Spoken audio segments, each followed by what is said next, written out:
Nous ouvrons aujourd'hui, c'est pas aujourd'hui, mais le Shabbat qui vient, le troisième livre de la Torah, le livre de Vaïkra. Et la première paracha porte aussi ce nom de Vaïkra, Dieu appelle Moshe. Et toute la première paracha est consacrée aux lois des sacrifices. Et le second verset parle aux enfants d'Israël et dit-leur, lorsqu'un homme voudra offrir un sacrifice, alors voilà comment il devra procéder. Le terme employé pour désigner l'homme ici, c'est Adam.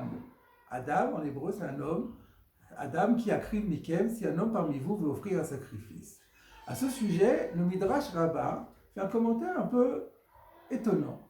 Le Midrash nous dit, ce mot de Adam ici est un mot qui connote l'affection, qui connote l'amitié, qui connote la générosité.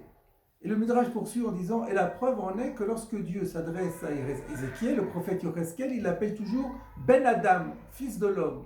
C'est-à-dire pour dire qu'il était un rejeton d'une famille qui étaient tous des gens pieux, c'est le Midrash qui parle, des gens pieux, des gens justes, des gens qui sacrifiaient leur honneur pour l'honneur de Dieu et pour l'honneur des hommes, tout le reste de leur vie.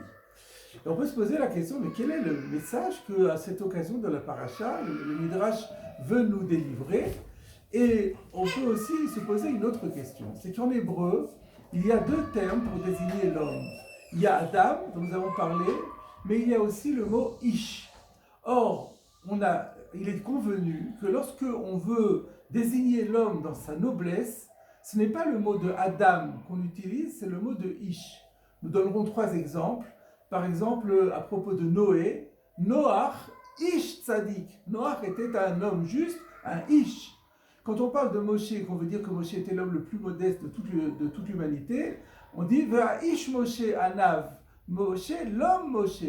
Et récemment à Pourim, nous avons lu la Megillah, et à propos de Mardoché, de Mordechai, le verset encore nous dit Ish Yehudi Ayab Shushanabira. Un homme juif appelé, on le dénomme Ish. Alors pourquoi le Midrash nous dit ici que le mot Adam désigne l'homme dans toute sa noblesse? Ce n'est pas le mot Adam qui désigne, qui connote l'amour, la générosité, etc. C'est le mot Ish.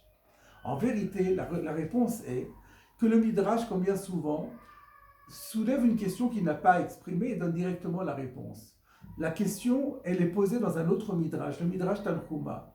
Dans la mesure où le mot Ish est le mot utilisé habituellement pour désigner l'homme dans sa noblesse, pourquoi, à propos du sacrifice, offrir un sacrifice, c'est très important, c'est une grande mitzvah, pourquoi la Torah utilise-t-elle le mot homme qui désigne l'homme dans son insignifiance, dans sa simplicité, dans son humilité, alors qu'en réalité, c'est un acte noble qu'il est en train d'accomplir.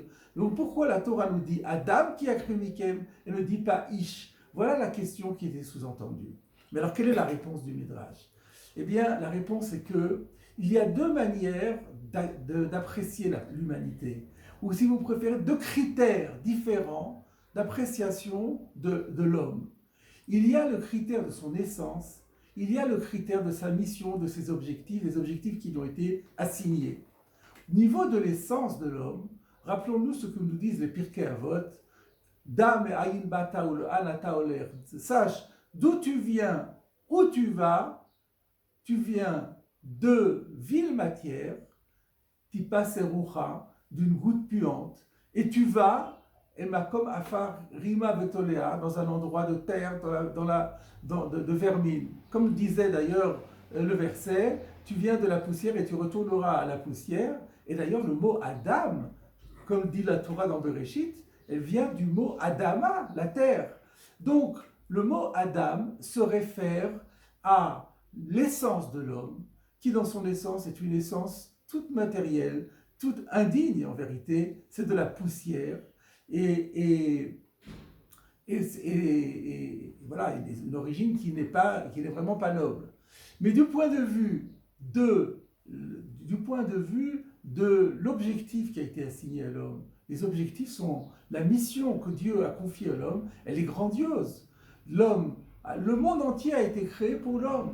Et Dieu attend de l'homme qu'il accomplisse ses commandements. Et si l'homme va dans les voies de Dieu, mais alors Dieu l'aime et Dieu lui réserve les plus belles bénédictions.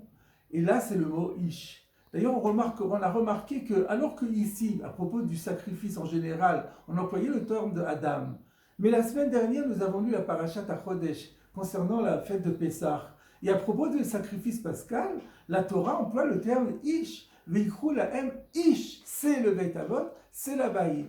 Eh bien, la raison, elle est la suivante. C'est que lorsque il était question d'offrir le sacrifice pascal, c'était pour rompre avec la culture égyptienne. Et c'était pour s'élever infiniment vers Akadosh Baruch Hu. Donc là, il y avait une intention au niveau des objectifs assignés, une intention d'élévation insigne. Alors que lorsqu'on offre un sacrifice habituellement, c'est quelque part pour faire teshuva, pour se repentir des fautes qu'on a pu commettre. Et là, il est important de se rappeler d'où on vient, d'où on va, où on va, et qu'on est à l'origine que de la terre, et qu'on revient à la terre, et qu'on n'a vraiment pas de quoi être fier, et qu'on doit faire preuve d'une humilité absolue. Voilà pourquoi ici on a employé le terme de Adam, alors que pour le Korban Pessah, on a employé le terme de Ish. Mais maintenant, nous allons comprendre également ce que vient nous dire le Midrash. Le Midrash nous dit, ne croyez pas que lorsqu'on apprécie l'homme du point de vue de son essence, qui est une essence insignifiante, qu'il n'y a pas lieu d'en être fier. C'est aussi une raison d'en être fier. C'est aussi un terme qui connote l'amour de Dieu, la générosité, la piété, l'affection que Dieu peut avoir pour nous. Pourquoi ? Parce que justement, être conscient de son essence vile, c'est quelque chose qui nous permet de nous éloigner de la faute. C'est quelque chose qui nous permet de ne pas être orgueilleux. Or, on sait combien l'orgueil conduit à la faute. Donc, il faut en être fier finalement, parce que ça nous empêche de fauter. Donc, au final, ne croyons pas que le mot Adam est quelque chose qui conduit simplement à l'humilité et à la bassesse. C'est bien le contraire. Et nous terminerons par là.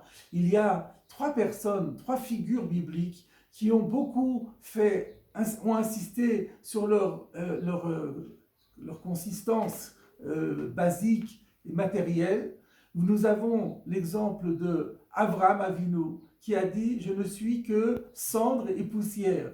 Nous avons l'exemple de Moïse qui a dit à propos de lui et de Aaron « V'nachnouma, que sommes-nous » Et pour finir, le roi David, il a dit « Anochi tolat velo ish » Je ne suis que de la vermine, je ne suis pas véritablement un homme noble. Or, qu'est-ce que nous voyons ? Que Avraham Avinu, qui a dit ça, est devenu le fondateur de notre peuple. Moshe Rabbeinu, qui a dit « Que sommes-nous » mais a été le leader de tout le peuple d'Israël.